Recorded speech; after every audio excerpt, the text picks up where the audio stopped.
This video contains images and content generated or assisted by artificial intelligence.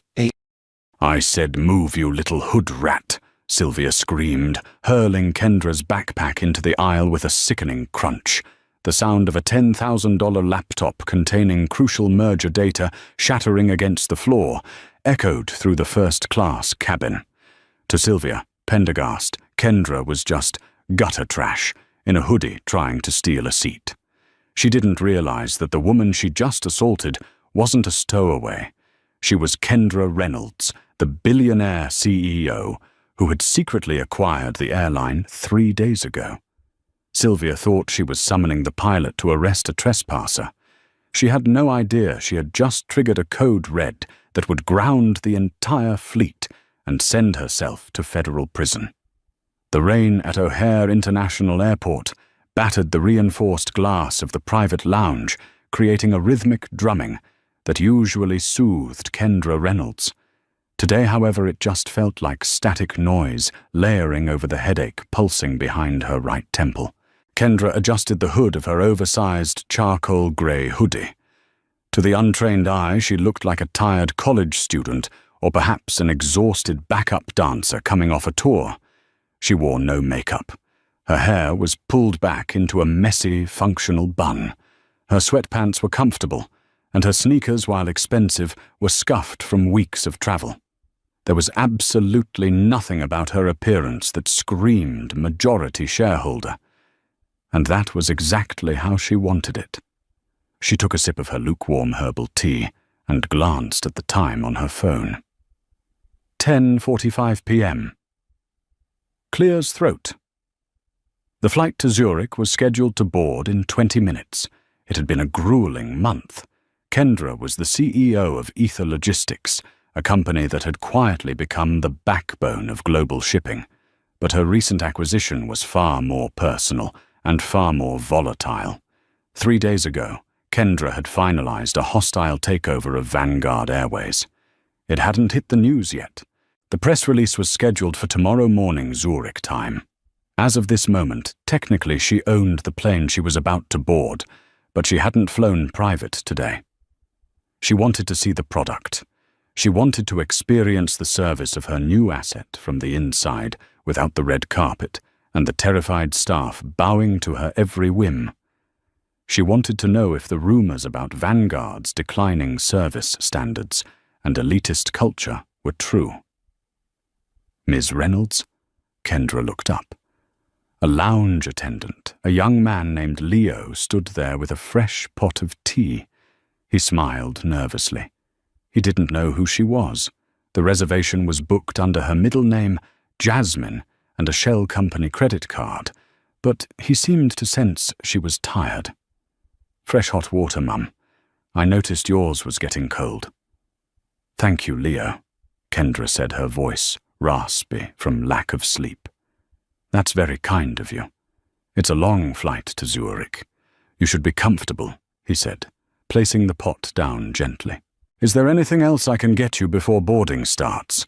Some magazines? A blanket? No, I'm fine. Just need to close my eyes for a bit. Understood. I'll wake you when they call first class. Kendra watched him walk away. Good, she thought. The ground staff is attentive. That was a plus. She pulled up the dossier on her tablet again. Vanguard Airways had been hemorrhaging money due to lawsuits regarding passenger treatment. The previous board of directors had been a boy club of old money types who viewed economy passengers as cattle and first-class passengers as royalty, provided they looked the part. Kendra had grown up in South Chicago.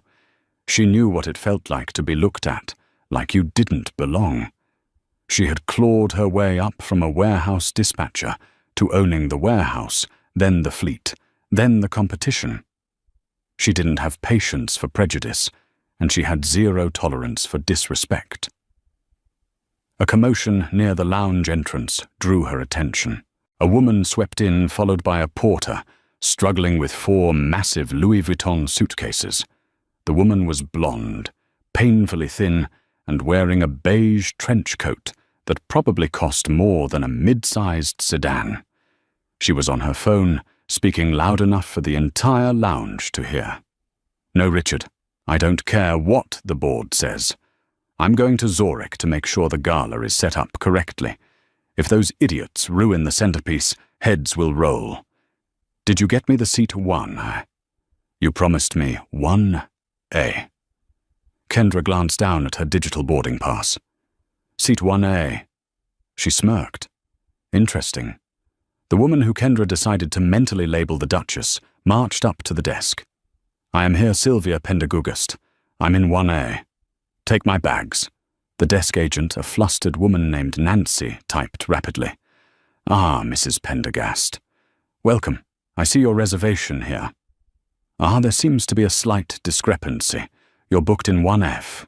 Seat 1A is already occupied." "Occupied," Sylvia's voice went up an octave. "By whom my husband specifically requested that seat. It has the extra bulkhead space for my carry-on." "I apologize, Mum, but 1A was booked weeks ago. 1F is an identical suite on the other side of the aisle. I don't want the other side of the aisle. The other side gets the morning sun in my eyes upon landing. Move the person in 1A. Kendra watched from her corner, sipping her tea.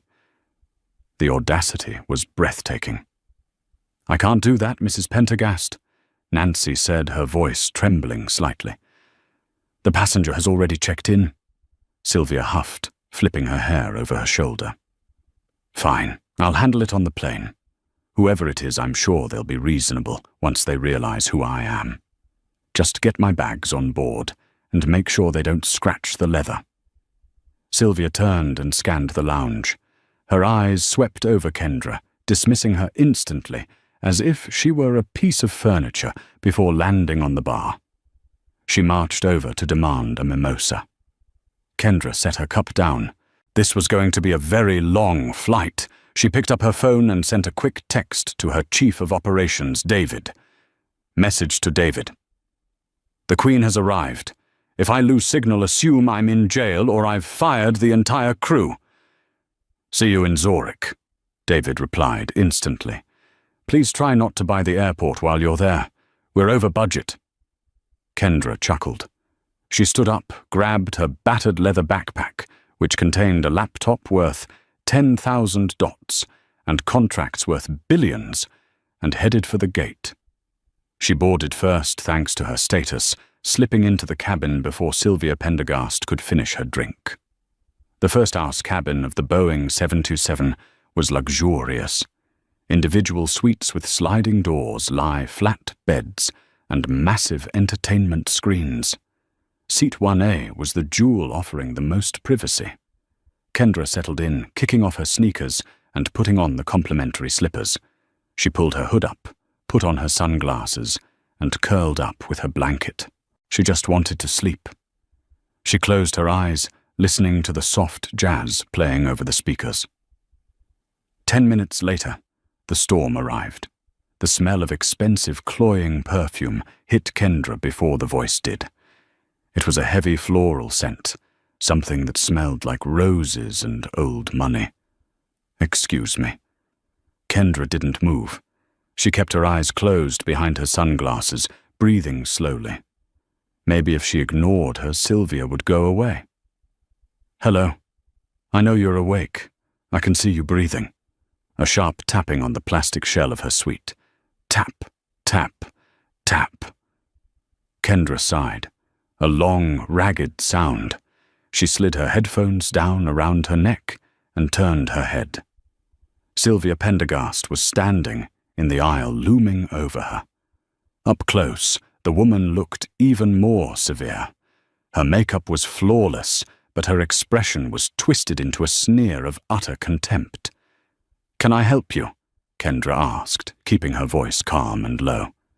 "You're in my seat," Sylvia stated flatly. She gestured with a manicured hand as if shooing a fly. 1A, this is my seat. You need to move." Kendra glanced at the small digital display on the suite wall. It clearly read 1A. "I think you're mistaken," Kendra said. "I'm booked in 1A. I have the boarding pass right here." "I don't care what your little computer says," Sylvia snapped. "My husband is Richard Pendergast. He owns the Pendergast Group. We fly this airline exclusively. I always sit in 1A. There has clearly been a computer error. Now please get up. You're likely in 1F, or perhaps you're in the wrong cabin entirely." Sylvia's eyes rayed over Kendra's hoodie and sweatpants. The implication was clear. "You look like trash, so you must be trash." "I'm in the right seat," Kendra said, turning back to her window. "And I'm not moving. Lee is open. I suggest you sit there." "Excuse me," Sylvia gasped. She sounded like someone had just slapped her. "Do you know who you are talking to?" "A woman who doesn't understand how seat assignments work," Kendra offered. Sylvia's face went crimson. She stepped into Kendra's personal space, her voice dropping to a venomous hiss. "Listen to me, you little hood rat. I don't know how you scammed an upgrade, or whose miles you stole to get in here, but you do not belong in this seat. This is a workspace for professionals, for people who matter. Look at you. You look like you just rolled out of a gutter. I have a gala to plan. I need this space. Now get up before I have you dragged off this plane." Kendra felt that familiar heat rise in her chest. It was the same heat she felt when bankers used to deny her loans because of her zip code.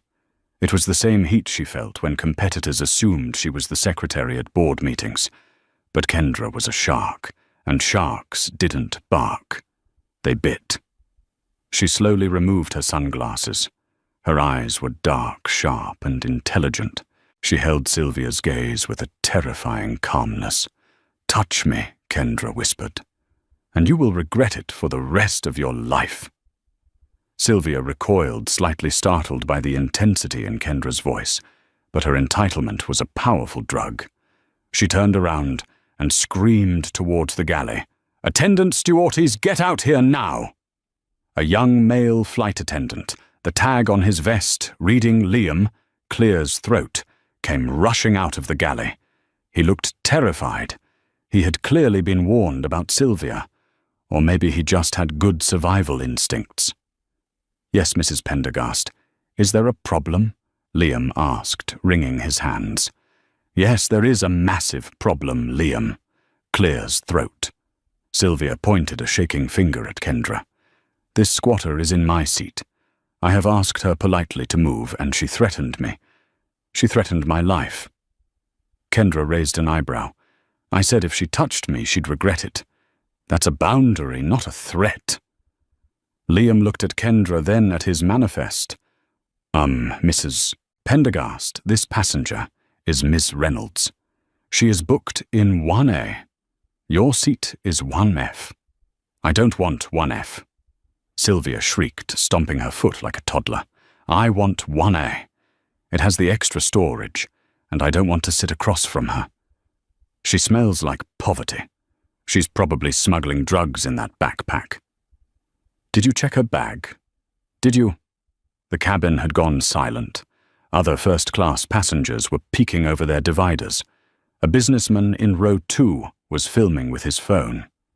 Liam was sweating. "Mrs. Pendergast, please lower your voice. Ms. Reynolds is a valued customer." "Valued?" Sylvia laughed. A harsh, brittle sound. "Look at her." Clear's throat. "She's wearing a hoodie. She's probably using a stolen credit card." "Liam, I am a gold medallion member. My husband spends $50,000 a year with this airline. If you don't move her, I will personally call the CEO of Vanguard Airways and have you fired. I will have you blacklisted from the aviation industry." Liam paused. The threat of losing his job was a potent weapon. He turned to Kendra, his eyes pleading. "M. Reynolds," Liam whispered, crouching down so Sylvia wouldn't hear. "I'm so sorry. But would you mind terribly switching to 1-4? It's the exact same seat, just to keep the peace.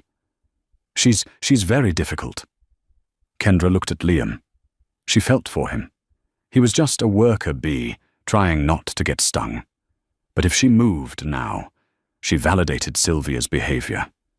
If she moved, she proved that money, or the appearance of it, trumped dignity. And as the new owner of this airline, Kendra needed to know exactly how far this rot went. "No, Liam," Kendra said, loudly, ensuring Sylvia heard. "I will not move. I paid for this seat. I selected this seat, and I am staying in this seat." Sylvia's eyes bulged. She grabbed Kendra's backpack from the floor, the backpack containing the corporate secrets of a billion-dollar merger, and hurled it into the aisle. I said, "Move!" Sylvia screamed. The heavy bag hit the floor with a sickening crunch. The sound of a laptop screen cracking echoed through the cabin. Kendra stood up. She didn't stand up quickly. She unfolded herself, slowly rising to her full height. She was tall, nearly 5'10", and despite the sweatpants, she held herself with the posture of a queen warrior. She looked down at the bag. Then she looked at Sylvia. "You just made a very expensive mistake," Kendra said softly. "Oh, shut up," Sylvia scoffed. "I'll write you a check for your little school bag. Now get out, Liam," Kendra said, not taking her eyes off Sylvia. "Get the pilot now." "I can't bother the captain during pre-flight," Liam stammered. "Get the pilot." Kendra's voice was command, pure and simple. It wasn't a request. It was an order from God. Liam scrambled toward the cockpit. Sylvia crossed her arms, looking smug. "Good. Get the pilot. Captain HS knows me. We've had dinner. He'll throw you off this plane so fast your head will spin." Kendra stepped out into the aisle and picked up her bag. She unzipped it and checked the laptop. The screen was shattered. The aluminum casing was bent. She looked up at Sylvia, a cold smile playing on her lips. "You know, Sylvia, usually when people steal my seat, I just buy the building they're sitting in. But for you, I think I'm going to have to get creative." "Are you crazy?" Sylvia laughed nervously. "You're delusional." The cockpit door opened. Captain HS, a silver-haired man with 4 stripes on his shoulder, stepped out looking annoyed. "What is going on back here?" "We are trying to push back," HS barked. "Captain!" Sylvia lunged forward, grabbing the pilot's arm familiarly. "Thank God. This crazy woman is refusing to give me my seat. She's threatening me, and she's clearly unstable. Look at her. She doesn't belong here. Please have security remove her." Captain HS looked at Sylvia. Then he looked at Kendra. He saw the hoodie. He saw the messy hair. He saw the broken bag. He didn't see the CEO. He saw a delay.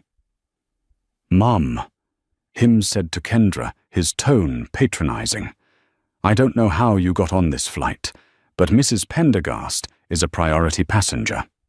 If there is a seat dispute, the senior passenger takes precedence.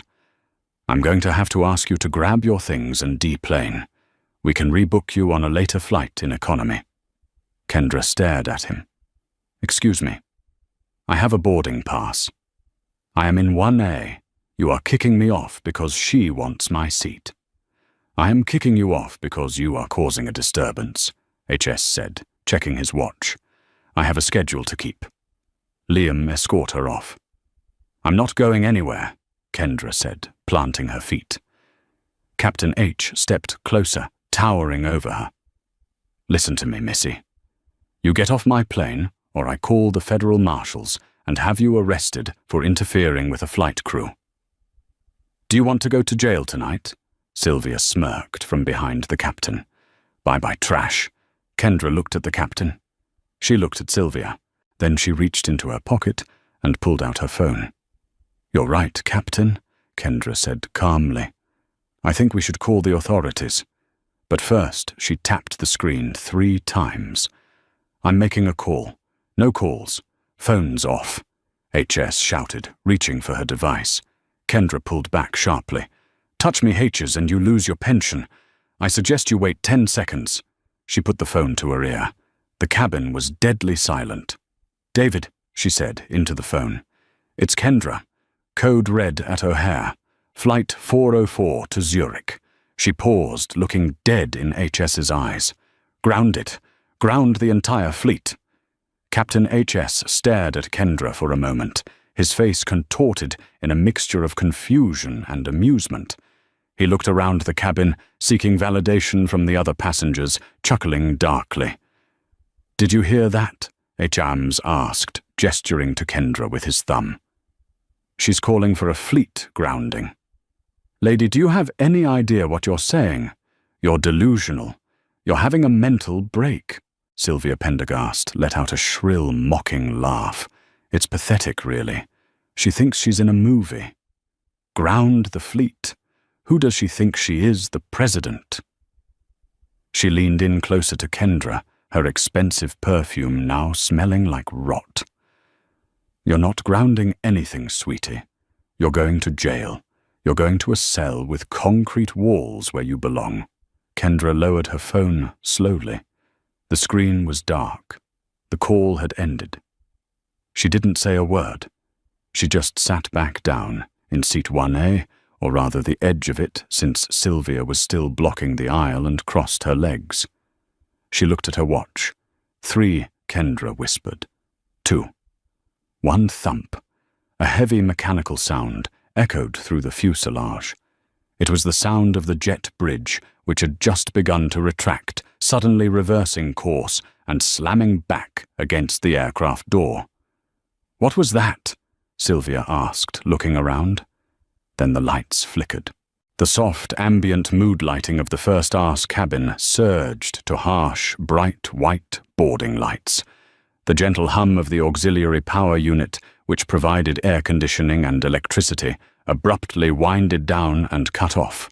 The silence that followed was heavy and suffocating. "Why did the air go off?" a passenger in row 2 asked, sounding panicked. "Captain, why are we powering down?" Clear's throat. Captain HS frowned. "It's probably just a glitch with the ground power unit. Hold on." He reached for the interphone handset on the wall to call the cockpit. "First officer, this is HS. Why did we lose power? Why is the bridge reconnected?" Kendra watched him. She saw the blood drain from his face as he listened to the response from the cockpit. "What do you mean, computer lockout?" HS barked into the phone. "That's impossible. Reset the FMC. What do you mean you can't well override it? I am the captain of this vessel." He slammed the phone back into its cradle. He looked at Kendra. For the first time, there was a flicker of genuine fear in his eyes, but his arrogance was a thick shield. He couldn't process that the woman in the hoodie was responsible. It had to be a coincidence. "Ladies and gentlemen," HS addressed the cabin, his voice tight. "We are experiencing a minor technical difficulty with the onboard computer systems. We will need to keep the bridge attached while maintenance takes a look. It shouldn't be long." "This is unacceptable," Sylvia shrieked. "I have a gala. I cannot be late. Richard will kill me if the centerpieces aren't right." "Captain, make this plane fly." "We're working on it," Mrs. Pendergast H. said, wiping sweat from his forehead. "It's not a technical difficulty," Kendra spoke up. Her voice was calm, cutting through the panic like a knife. H spun around. "You keep your mouth shut. You've caused enough trouble." "It's a master override." Kendra continued ignoring him. "Initiated from the central server in Atlanta. It's a protocol designed for hijackings or catastrophic executive intervention. Every Vanguard Airways plane currently at a gate in North America just lost its flight plan. No one is taking off." "You're lying," Sylvia spat. "You're just a crazy woman making things up." Suddenly phones started ringing. Not just one, all of them. The businessman in row 2 answered his. "Hello? Yeah, honey." "Wait, what? The news? What do you mean?" He looked up, his eyes wide. "My wife says it's on CNN. Vanguard Airways has grounded all flights globally pending an internal management crisis." Sylvia's phone buzzed. She looked at the screen. It was her husband, Richard. "Richard Hawktush," she answered, putting it on speaker so everyone could hear her importance. "Richard, this airline is a disaster. I'm stuck on the tarmac, and there is this horrible woman who's Sylvia." "Shut up!" Richard's voice roared through the speaker, sounding frantic. "Listen to me. Are you in the air?" "No, we're stuck at the gate. The power is out." "Get off the plane," Richard screamed. "Get off the plane right now. The stock is tanking. Someone triggered a kill switch clause in the merger contract. They're saying the new owner has initiated a hostile liquidation of the executive board. If that plane doesn't leave, the SEC is going to be involved." "What are you talking about?" Sylvia stammered. "Merger. What new owner?" "The sale happened 3 days ago. Sylvia, I told you this. Ether Logistics bought us out, but the owner was anonymous until wait." Richard's voice trailed off. "Sylvia, is there a woman on the flight? A black woman, late 20s, maybe early 30s. Sylvia looked at Kendra. "Clears the throat." Kendra stared back, her face unreadable. "Yes," Sylvia whispered. She's sitting in 1A. She's wearing a hoodie." There was a long silence on the other end of the line. "Sylvia," Richard said, his voice trembling. "What did you say to her?" I just told her to move. She was in my seat. I threw her bag." "You threw her bag." Richard sounded like he was choking. "Sylvia, that's not a passenger. That's Kendra Reynolds. She's the CEO of Ether. She owns the plane. She owns the airport lounge. She owns the mortgage on our house, Sylvia. She owns us." The phone slipped from Sylvia's hand and clattered onto the floor. Captain H stood frozen. He looked at Kendra. He looked at the hoodie. He looked at the broken laptop on the floor. The pieces of the puzzle slammed together in his mind with the force of a car crash. Kendra stood up again. Clear's throat. The cabin was deadly quiet. "Liam," she called out softly. The terrified flight attendant poked his head out from the galley. "Yes, Mum." "My tea is cold," Kendra said. "And I believe I asked for the authorities." As if on cue, the sound of heavy boots thundered down the jet bridge. The cabin door flew open. It wasn't the airport police. It was a phalanx of 6 people in sharp, dark suits, led by a tall man with salt and pepper hair and a face carved from granite. This was Mr. Bennett, the director of O'Hare Operations, flanked by Vanguard's top legal counsel and 2 federal air marshals. Captain HS straightened up instinctively, trying to salvage his authority. "Director Bennett, thank God. I have a situation here. A passenger is interfering with flight operations and claiming Mr. Bennett walked right past Captain HS, as if he were a ghost. He didn't even make eye contact. He walked straight to seat 1A, where Kendra was standing, amidst the wreckage of her laptop. Bennett stopped. He bowed his head slightly, a gesture of immense respect and apology. "Miss Reynolds Bennett," said his voice, grave. "On behalf of the airport and the entire operations team, I am mortified. We received your code red. The fleet is grounded. We have 19 aircraft holding on the tarmac in Chicago alone. London and Tokyo are holding as well." Kendra nodded slowly. "Thank you, Mr. Bennett. I apologize for the disruption to the other passengers, but it seems the culture at Vanguard Airways needed a hard reset immediately." "Understood, Mum." Bennett turned slowly to face Captain H. HS was shaking. He opened his mouth to speak, but no words came out. He looked like a fish flopping on a deck. "Captain HS," Bennett said, his voice icy. "You are relieved of duty, effective immediately." You can't do that," H stammered. "I have seniority. I have a union contract. This woman, she's dressed like a—" "This woman," Bennett interrupted his voice, rising to a roar that shook the cabin walls, "is the chairwoman of the board. She signed your paycheck last week, you idiot, and you just threatened to have her arrested." HS looked at Kendra. He saw the cold intelligence in her eyes devoid of any sympathy. He realized that the hoodie wasn't a sign of poverty. It was a test. a test he had failed spectacularly. Miss Reynolds HS whispered, his voice cracking. I didn't know. If I had known, if you had known I was powerful, you would have treated me with respect. Kendra finished for him. That's the problem, Captain. You shouldn't need to know my bank balance to treat me like a human being. You were ready to drag a paying customer off a plane to satisfy the ego of a bully because she looked the part and I didn't. She stepped closer to him. You're not just fired, HS.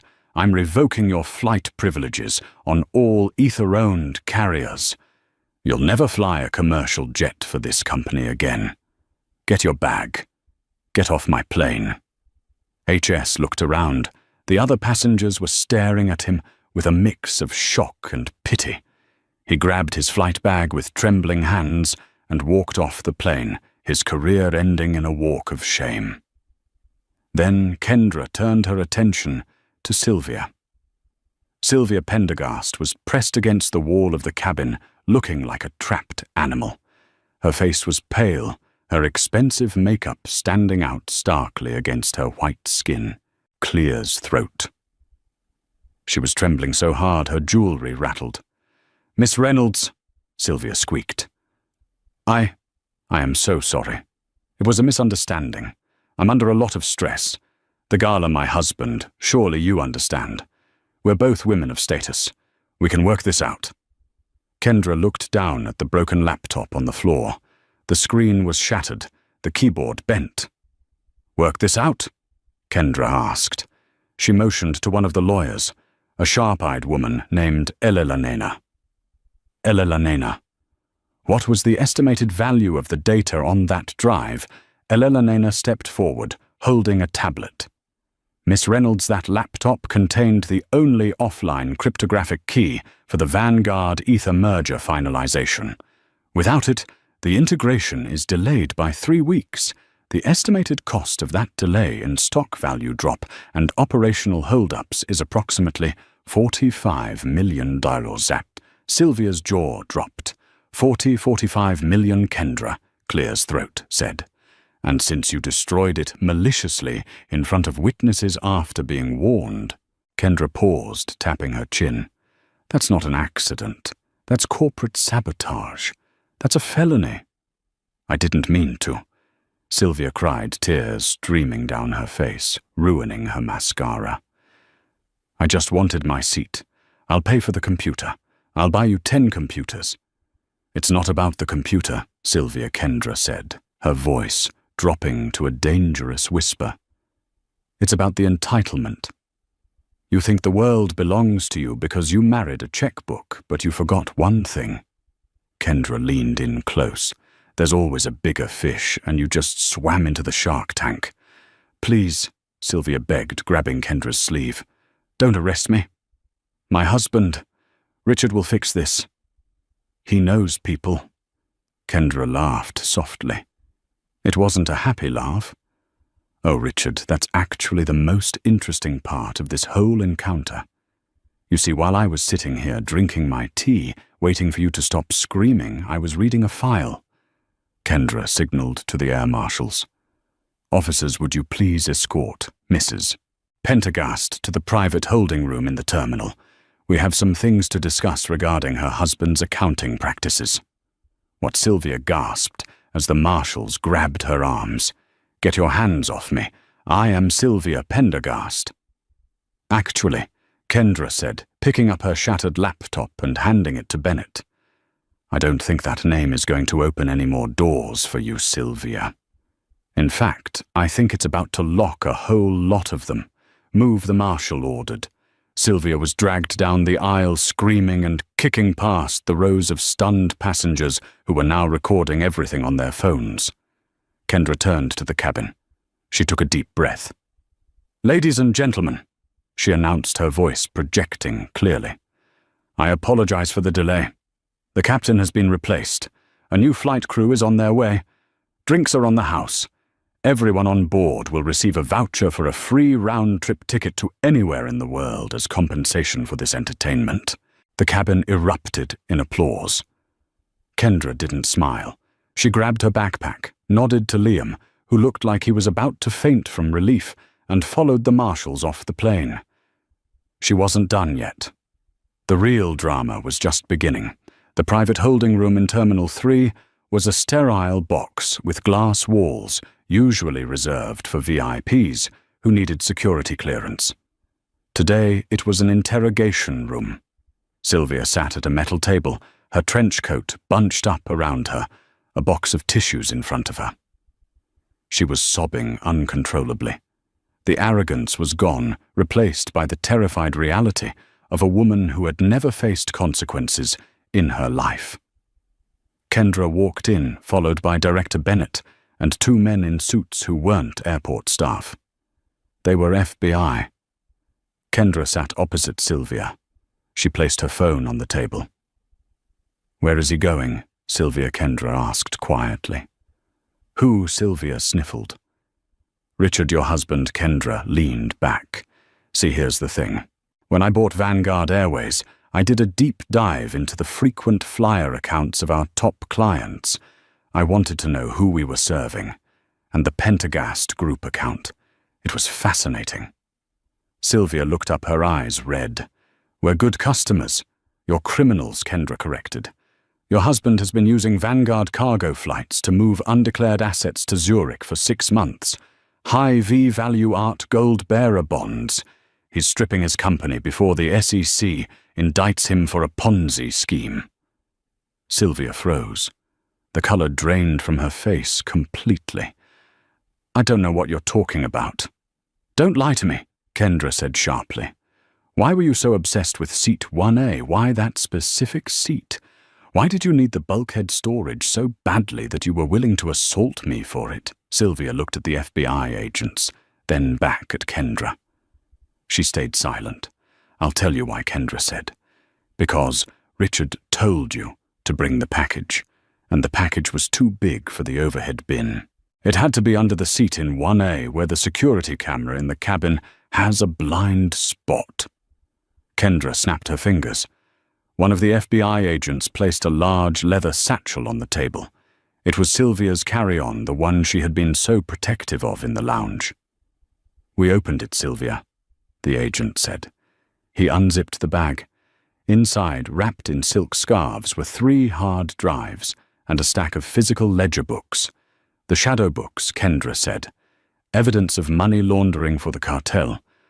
Richard was sending you to Zurich to deposit the drives in a safety deposit box. That's why you couldn't check the bag. That's why you couldn't sit in 1F. You needed to guard this with your life." Sylvia slumped in her chair. "He made me do it," she whispered. He said if I didn't get them to Zurich, they would kill us. The people he owes money to, they don't sue. They kill. So you decided to treat everyone around you like dirt because you were scared?" Kendra asked. "You decided to humiliate a woman you thought was powerless because it made you feel in control." "I didn't know who you were," Sylvia wailed. "That is exactly the point." Kendra slammed her hand on the table, making Sylvia jump. "You shouldn't have to know. Dignity isn't a premium subscription, Sylvia. It's a basic right.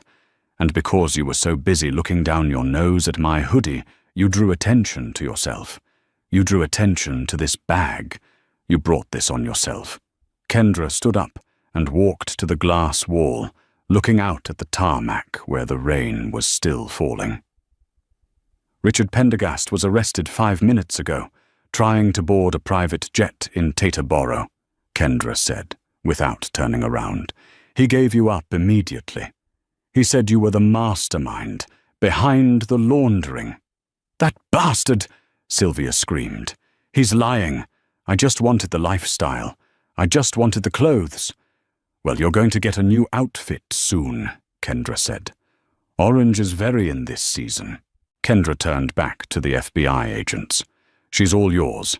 The airline will cooperate fully with the investigation." "Wait." Sylvia stood up, panic seizing her. "Miss Reynolds." "Kendra, please. I can help you. I know where the rest of the money is. Don't let them take me. I can't go to prison. I have a skin condition. I can't eat cafeteria food. Kendra paused at the door. She looked at Sylvia one last time. You know, Sylvia, Kendra said, thoughtfully. If you had just said, "Excuse me," and taken seat 1F, you'd be drinking champagne right now.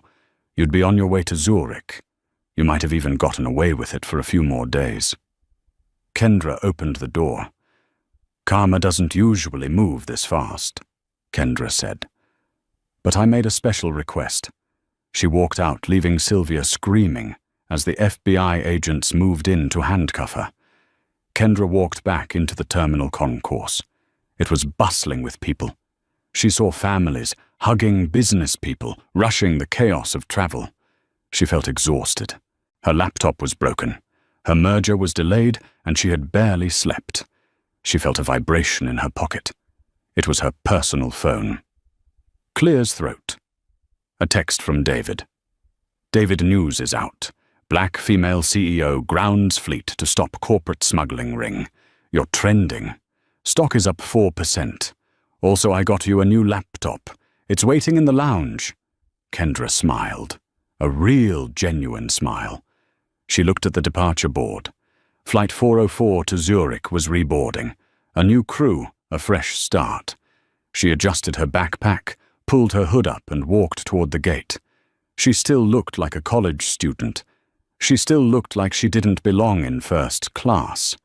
But as she approached the gate agent, a new woman this time, the agent looked up, saw Kendra, and her eyes went wide. Ms. Reynolds, the agent, breathed. Welcome back. We have seat 1A ready for you. Would you like a pre-flight beverage? Water, Kendra said. Just water, and maybe a little respect. Of course, Mum. Right this way. Kendra walked down the jet bridge. She stepped onto the plane. She sat in seat 1A. It was just a seat, but it was her seat, and she had earned it. The Boeing 777 leveled off at cruising altitude, piercing through the cloud layer into the obsidian stillness of the stratosphere. Inside the cabin, the atmosphere had shifted from toxic tension to a hushed, reverent calm. The new flight crew moved like ghosts, anticipating needs before they were spoken. Kendra sat in 1A, her new laptop, a sleek, military-grade machine. David had rushed to the lounge open on the tray table. A glass of sparkling water sat untouched beside it. She should have been sleeping. The adrenaline crash from the confrontation with Sylvia and Captain HS was beginning to claw at her eyelids, heavy and insistent. But she couldn't sleep. Something Sylvia had screamed in that glass interrogation room was looping in Kendra's mind like a broken record. He owes money to people who don't sue. They kill. Richard Pendergast was a mid-level shark, a Ponzi schemer. He didn't have the infrastructure to move that kind of volume. Clear's throat. Art gold bonds without a bigger pipeline. He was using Vanguard Airways cargo lanes. That meant he had clearance, high-level clearance. Kendra opened the encrypted chat channel with David. Kendra. David cross-referenced Richard Pendergast's board sponsorships, who vouched for his platinum status, who signed off on his cargo manifests. The 3 dots of the typing indicator danced on the screen. Clear's throat. David digging now. Give me 10 minutes. Also heads up. The board of directors has called an emergency virtual meeting. They know you're in the air. They're demanding you join via the in-flight SAT link. They sound agitated. Kendra narrowed her eyes. Agitated. They should be relieved. She had just stopped a massive smuggling ring that could have implicated the airline in federal crimes. Unless Liam Kendra called out softly. The flight attendant appeared instantly. Yes, Miss Reynolds. Can I get you anything? I need you to lock the cockpit door and tell the captain to accept no incoming communications from the ground unless they come through air traffic control on a secured frequency. No company calls. Liam blinked, confused. Mum, is something wrong? I suspect we're about to hit some turbulence, Liam. The corporate kind. Just trust me. Consider it done. Kendra put on her headset and logged into the secure boardroom server. The screen flickered, and suddenly a grid of 12 faces appeared. These were the titans of the old Vanguard regime, men in expensive suits, sitting in mahogany offices in New York, London, and Geneva. At the center of the grid was Preston Calloway, the chairman of the board, a man who had inherited his seat, his fortune, and his arrogance from his father. He had opposed Kendra's takeover from day one, calling her inexperienced and culturally unfit in leaked emails. Kendra Preston's voice boomed through her headphones, smooth but laced with poison. "So kind of you to join us. We understand you've had quite the dramatic evening." "I cleaned up your mess," Preston Kendra said, keeping her voice level. "We had a smuggler in first class. The FBI has handled it."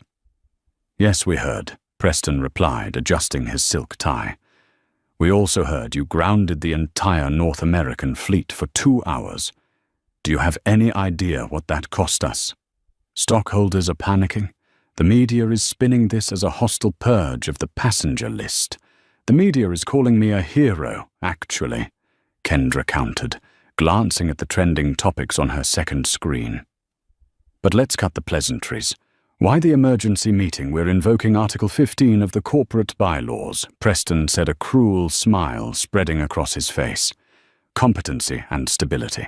Given your erratic behavior, assaulting a passenger's property, grounding a fleet on a whim, creating a PR disaster, the board has voted to suspend your CEO privileges, effective immediately pending a psychiatric evaluation."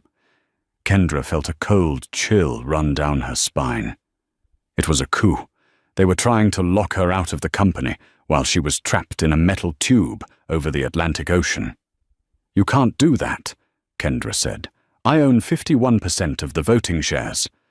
"Correction," Preston sneered. "You will own them once the merger finalizes at 9 a.m. Zurich time tomorrow, but right now you are still in the transition period. And as chairman, I have the authority to freeze the transition if the incoming CEO demonstrates instability." He leaned into his camera. "We've already petitioned the SEC. The freeze is active, Kendra. When you land in Zurich, you won't be the owner. You'll be trespassing. Security will be waiting to escort you off the premises." The screen went black.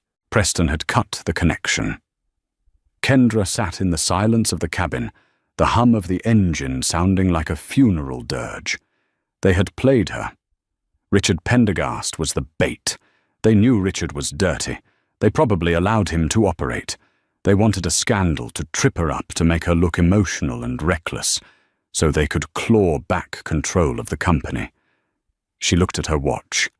6 hours to landing. If she landed in Zurich as a suspended CEO, she was finished. They would bury the evidence, destroy the logs, and paint her as the angry black woman who broke the airline. She would lose Ether. She would lose everything. She needed to prove Preston was involved, and she had to do it before the wheels touched the ground. A ping from David. David Kendra. I found it. The person who signed Richard's cargo manifests. It wasn't a low-level manager. It was an automated digital signature from the chairman's office. Preston Calloway authorized the shipments. Kendra's fingers flew across the keyboard. "David, I need the Shadow Book's data." The FBI took the hard drives, but Sylvia's phone had synced to the onboard Wi-Fi before she was arrested. "Did we capture the packet data?" David, checking the server logs. "Yes, we have a partial dump. 400 megabytes of encrypted Excel files. But Kendra, the encryption is military grade. It'll take weeks to crack." "I don't have weeks," Kendra whispered. "I have 6 hours." She looked at the sleeping passengers around her, businessmen, families, people trusting her to get them to their destination safely. She wasn't just fighting for a company. She was fighting for the truth. Liam Kendra said, standing up, "I need coffee, a pot of it, and bring me the passenger manifest for this flight." The manifest, Liam asked, returning with the coffee. "Why?" Because Kendra said, scanning the list of names on the screen. Preston Calloway is arrogant. He thinks he's untouchable. But he made a mistake. He thinks I'm alone up here. Her finger stopped on a name in seat 4K. Elias Vane. Kendra smiled. It was a wolfish smile. Elias Vane wasn't just a passenger. He was a 19-year-old kid who had won the Global Tech Innovator Award last year for cracking the firewall of the Pentagon just to prove he could. He was a white hat hacker, a prodigy, and he was currently asleep 3 rows behind her. Kendra walked down the aisle to seat 4K. The young man was passed out, drooling slightly on his pillow, wearing a vintage rock t-shirt. Kendra gently shook his shoulder. 5 more minutes, Mum, Elias mumbled. Elias, Kendra whispered. Wake up. I have a puzzle for you. Elias blinked one eye open. He saw the CEO of the airline standing over him. Am I in trouble? I didn't hack the entertainment system, I swear. Well, I did, but only to get free movies. I don't care about the movies, Kendra said, crouching down. How would you like free first-class flights for life? Elias sat up, wiping his mouth. I'm listening. I have a 256-bit encrypted ledger file that contains the proof of a billion-dollar money laundering scheme orchestrated by the man trying to steal my company. Kendra said, her intensity burning. I need it cracked now. Elias rubbed his eyes. He looked at Kendra, then at the laptop she was holding. He grinned. Is the Wi-Fi good? I'll divert all bandwidth to your seat, Kendra promised. Deal. For the next 5 hours, the first-class cabin became a war room. Kendra and Elias worked in tandem. David on the ground in Chicago fed them server keys. Elias wrote script after script, attacking the encryption from every angle. The sun began to rise over the horizon, painting the clouds in hues of violet and gold. The descent into Zurich was beginning. We're running out of time, Kendra muttered, watching the altitude counter drop. 20,000 or FT. I'm close, Elias said, sweat beading on his forehead. I've got the handshake. I just need the private key. It's usually a date and name, something personal to the user, Preston Kendra thought aloud. What does a man like Preston Calloway love most, Money Elias suggested. Himself, Kendra realized. Try his own birthday. No too simple. Try the date he became chairman. Elias typed it in. Access denied. Try the date his father died, Kendra said. The day he got the power, Elias's fingers blurred. Access denied. $10,000 FT, the pilot announced over the intercom. Cabin crew prepare for landing. Kendra closed her eyes. She thought about the arrogance in Preston's voice. We're invoking Article 15. Try the date of the merger, Kendra said suddenly. The date he thought he won. Today's date. But backward, Elias typed. 2025. 1:26. The screen flashed green. Access granted. Rows of data cascaded down the screen.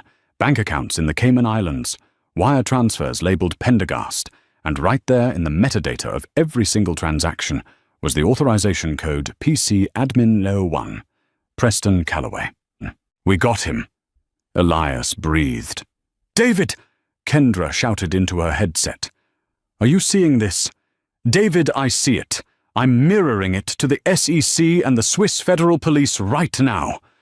Kendra, you're a genius. No, Kendra said, looking at the terrified but triumphant teenager next to her. I just know how to hire the right people. The landing gear deployed with a heavy thud. The Boeing 777 taxied to a remote, windswept corner of the Zurich airfield. This wasn't a standard gate.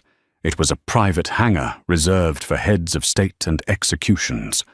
Through the reinforced porthole, Kendra saw them. A fleet of black SUVs and a line of men in dark coats standing like vultures on the tarmac.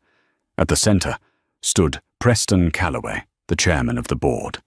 He looked impeccable smug and ready to destroy her. Liam, Kendra said, standing up and smoothing her blazer. "Open the door. Let's not keep the wolves waiting." As the cabin door hissed open, the chill of the Swiss morning rushed in. Kendra descended the portable stairs slowly. Every step echoed like a gavel strike. At the bottom, Preston stepped forward, flanked by 2 private security contractors who looked more like mercenaries. "Kendra." Preston called out, his voice dripping with faux sympathy. "I'm afraid your access badge has been deactivated. The board has voted. You're suspended pending a psychiatric evaluation. Please don't make a scene. Just get in the car," he signaled his guards. "Escort Miss Reynolds to the vehicle." "I wouldn't do that," Kendra said, her voice cutting through the wind. She didn't back away. She stepped closer. Preston laughed, a harsh, barking sound. "You have no power here, Kendra. You're a liability. We're taking back the company." "You're right about one thing, Preston," Kendra said, pulling her phone from her pocket. "Someone is leaving in a secure vehicle today. But it isn't me." She tapped her screen. Instantly, the hangar erupted in a chaotic symphony of sirens. From behind the private SUVs, 4 armored vans bearing the insignia of the Swiss Federal Police screeched into view, blocking every exit. Heavily armed officers poured out rifles, raised shouting commands in German and English. Preston's face went the color of ash. "What is this? I didn't call the police." "I did," Kendra said coldly. She held up her phone, displaying the file Elias had cracked moments ago. "It's over. Preston. We found the ledger, the shadow books hidden in the merger files. We know you authorized the wire transfers. You've been looting the pension fund to cover your debts. That's a lie." Preston shrieked, backing away as the officers advanced. "She's the criminal. She hacked the system. Mr. Calloway, a Swiss detective, stated stepping into the circle and producing a pair of steel handcuffs. We have the digital signature. PC admin, you are under arrest for international wire fraud and money laundering." As the cold steel clicked around Preston's wrists, the arrogance finally drained out of him. Leaving a terrified old man, he was shoved unceremoniously into the back of a police van, screaming threats that no one listened to. Kendra turned to the 3 other board members shivering on the tarmac. They looked at the police, then at Kendra, terrified she would point the finger at them next. "Gentlemen," Kendra said, sliding her sunglasses back on, "I am calling an emergency board meeting right here. Motion to dissolve the current leadership and appoint me solely in charge." Seconded one man, shouted immediately. "Agreed." "All in favor, motion carried," Kendra said. "Now get out of my sight." She turned back to the plane. Liam was standing at the bottom of the stairs, holding her battered backpack with a wide grin. "I think you won, Miss Reynolds," Liam said. Kendra took the bag, looking at the Vanguard logo on the tail of the jet. "We didn't just win, Liam." She smiled, feeling the weight of the last 24 hours lift off her shoulders. "We just cleared the runway. Kendra Reynolds didn't just survive the flight. She revolutionized the industry. Under her leadership, Ether Vanguard became the safest, most equitable airline in the world." Sylvia Pendergast and her husband Richard are currently serving 15-year sentences in separate federal prisons. Preston Calloway lost his fortune and his legacy becoming a cautionary tale in business schools about the dangers of underestimating someone based on their appearance. As for Kendra, she still flies commercial. She still wears her hoodie. And sometimes she still sits in seat 1A.